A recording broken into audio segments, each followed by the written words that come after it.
Welcome to Talmudic Treasures. Today we're learning Yevamot page 113, which tells us in order for a woman to receive a divorce document, she has to have dat. She has to have knowledge and understanding of what's happening. And when she receives the get, the divorce document in her hands, she has to understand that this is an actual divorce. And because of that, she has to know how to guard it and to protect it in order for it to not just be discarded or thrown away.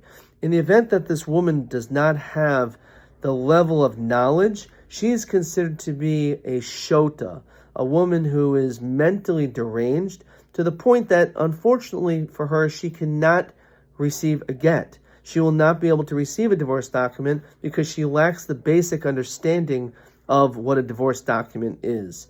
And on this, the Talmud tells us an additional level of how we know, or what is the level of someone who is a shota. So it says that when it comes to a divorce, the shilcha mibeito, she is sent away from the man's house. And on this, the Talmud says, mi shemishalcha, a person who is sent away, deinu chozeres, and does not come back. Yatzazu shemishalcha v'chozeres. But if you have a person that even though they got divorced, they were already broken up, there was already clear indication that that person is not interested in you, that they still come back to that person, that is considered to be a shota to the extent that it's not even a valid get. That person doesn't have the ability to receive a document. But perhaps we can derive this also for ourselves. We find so many times people who are in toxic relationships, and they actually are in a situation where the other party demonstrates a lack of interest in being with you.